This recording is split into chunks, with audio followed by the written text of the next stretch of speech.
What's the creepiest urban legend that you've ever heard? For me, it's gotta be Bloody Mary. This legend involves summoning the ghost of Bloody Mary by chanting her name 3 times in the mirror. Ooh, that one really spooked me. This was by far one of the scariest childhood dares. Urban legends are usually just spooky stories meant to keep us awake at night, or scare us into behaving. But sometimes, these stories turn out to be more than just tales told around the campfire. You're about to hear 4 horrifying urban legends that turned out to be true. First up, the Boogeyman of New York. The legend of Cropsey haunted Staten Island during the 1970s. Urban legend said that Cropsey was a serial kidnapper and killer who lost his son and resorted to taking others as replacements. It was said he had a hook for a hand and burns and scars all over his face. Super creepy. And even more chilling, stories said Cropsey had a vast hunting ground for victims. We know Staten Island is different from the rest of New York, with large areas of dense, undeveloped woodland. So Cropsey would reportedly hunt for victims out there and drag them back to the ruins of the abandoned mental hospital where he supposedly lived. Kids would tell each other Cropsey stories to scare one another at sleepovers. And some parents would use the tale to stop their children from getting lost in the woods and staying out past curfew. Then, things took a really disturbing turn. In the mid-1970s, children in Staten Island began disappearing. Eventually, residents were horrified to learn this creepy legend that most believed was just made up was true. Cropsey was real. A man from Manhattan named Andre Rand worked as a custodian at the infamously awful Willowbrook State School. Rand was arrested in 1969 and served over a year in prison for the attempted attack of a young girl, but was released.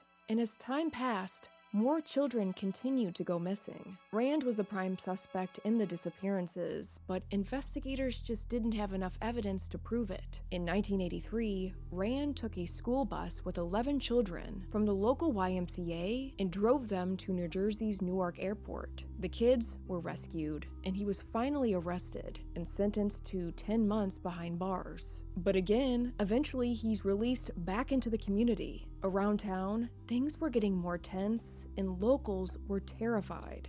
Many residents would see Rand randomly hanging out with kids. He was often the last person to be seen with numerous victims before they would disappear. But still, investigators said they just didn't have enough on him. But that changed in 1987 when 12-year-old Jennifer Schweiger disappeared. In 1988, Rand was charged with murder after being the last person seen with her. He was sentenced to 25 years to life. And over time, police tied him to the disappearances of numerous other victims, but no bodies were ever discovered. Later, in 2004, police found evidence he was involved in another kidnapping, and he was charged again, which will keep him in prison until 2037. While there are a few differences between the legend and the real-life Cropsey, the fact that this horrifying urban legend turned out to be true is deeply disturbing. Next up, the Main Hermit. And this story is wild. Investigators say this is one of the most bizarre cases they have ever seen. For over 25 years, visitors and tourists in the North Pond region of Maine said something strange was going on there. There were countless reports of people who would come back to their homes or campsites to mysteriously find their belongings, such as food, clothing, and toiletries, missing. Flashlights, batteries would disappear. Pretty creepy, and from there, the legend began to circulate. Many believing there was someone out in the woods, a mysterious figure, perhaps a creature, who lived in the forest, a thief.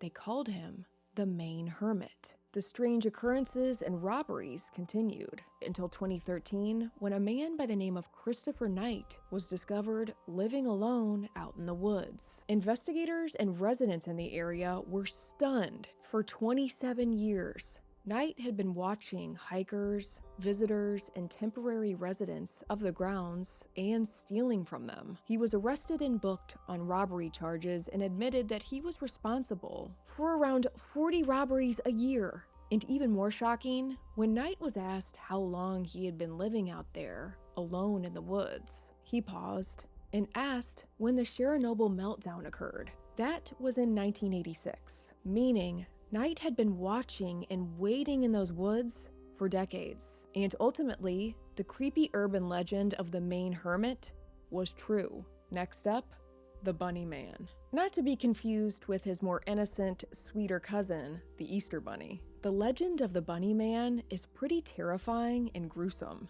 Residents of Virginia in the 1970s were haunted by a horrific legend. Story goes in 1904, a local mental asylum closed down. And when transferring patients to a new facility, one of the buses crashed. Most were killed or found, but one escaped. You guessed it, the Bunny Man. After this, legend said he would roam the surrounding woods and the Fairfax County Bridge, nicknamed Bunnyman Bridge. He would hunt rabbits and residents of the town. As time passed, the legend grew. Horror stories about the Bunny Man were often told at sleepovers and by campfires. One particular part of the legend, locals were told to never be caught near Bunnyman Bridge on Halloween night, or the Bunny Man will get ya.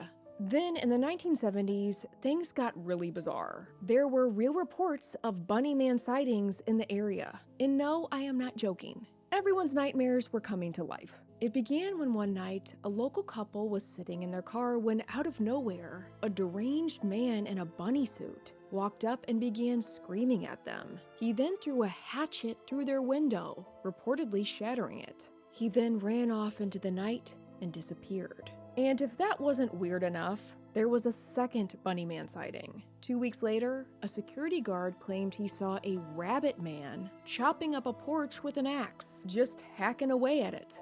What a sight that must have been. When the police arrived, the Bunny Man had disappeared. When residents in town learned of these sightings, they were freaking out, understandably. The legend of the Bunny Man is true.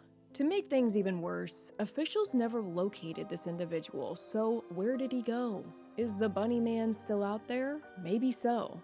All I gotta say is if I'm ever in the area on Halloween night, I'm gonna hippity-hop myself away from that Bunny Man bridge.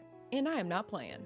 Next, the legend of Le Leon, a mysterious figure that haunts the forest. Since the late 1990s, residents of Mall, Switzerland have reported sightings of a strange humanoid figure who wears a gas mask that covers his entire head, a boiler suit, and a cloak. This figure stalks the woods, reportedly walking the same route every day for nearly a decade, watching the town through the bushes. Many who have seen him have run away in fear.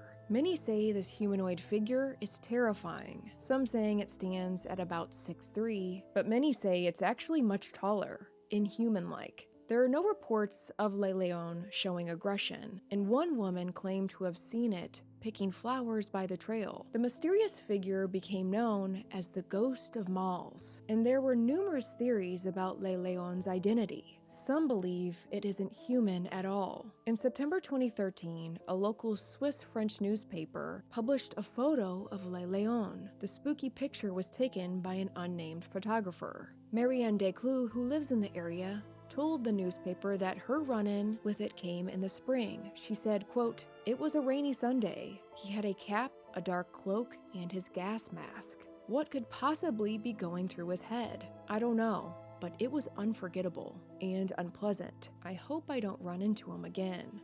End quote. Shortly after this mysterious photograph went public, there was a shocking discovery in the woods. Le Leon's cloak and gas mask were reportedly found in the Mall's forest, along with a note written by Le Leon. It was titled Death Certificate and Testament of the Ghost of Malls. Le Leon claimed he knew about the viral photograph and was upset with the attention brought to it and the forest. Since then, mysteriously, there have been no sightings of Le Leon in the forest. Some believe the figure had to be a local who was afraid to be found out and abandoned their costume. But to this day, the identity of the mysterious figure remains a mystery. Is Le Leon still out there? I'm eager to know what you think, and let me know which true urban legend spooked you the most. I try to read all of the comments. I really love connecting with you guys. Thanks so much for joining me. I can't tell you how grateful I am to be a part of your day. Next episode, I've got more eerie spookiness just for you. Until then, I'm Avery Ross, and this is Avery After Dark.